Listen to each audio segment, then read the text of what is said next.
Good morning guys! Andito na naman po ang inyong real estate broker sa Metro Tagaytay, Ethel Marie Pintukan. Guys, may share lang po ako sa inyong info.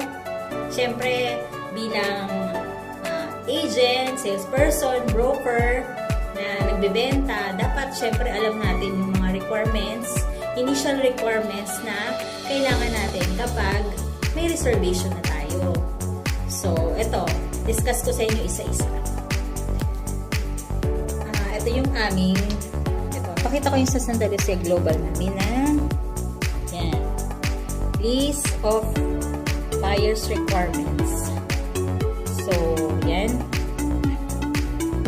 Meron po tayong reservation application. Siyempre, yung buyer's information sheet. Valid government issued ID. Kailangan may pre-specimen signature siya.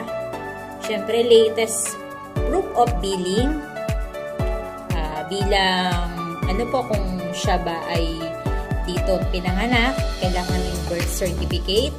Or kung married na, marriage contract. Tapos, kung widow ka, kailangan ng death certificate ng spouse. Siyempre, kung wala dito sa Pilipinas, nag-i-issue yung buyer ng SPA. Ayan. Ito naman pong mga Batas Pambansa Bill 185 at itong mga iba pa pong requirements. Ito naman po kapag contract to sell. So, yung iba po, initially, yun po yung common na hinihingi natin.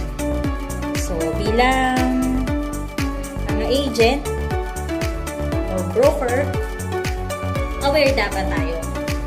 Tapos, pakita ko po yung yan.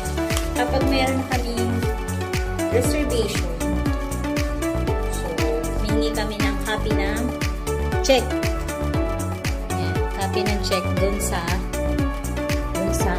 buyer. Para, ayun, yung intention niya to buy, meron ng ganito, or sa reservation mismo, ito, mag-i-issue sila ng post-dated check.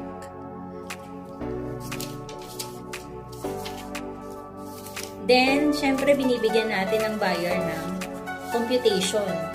Dapat may copy talaga si buyer ng computation sheet ng binili niya property.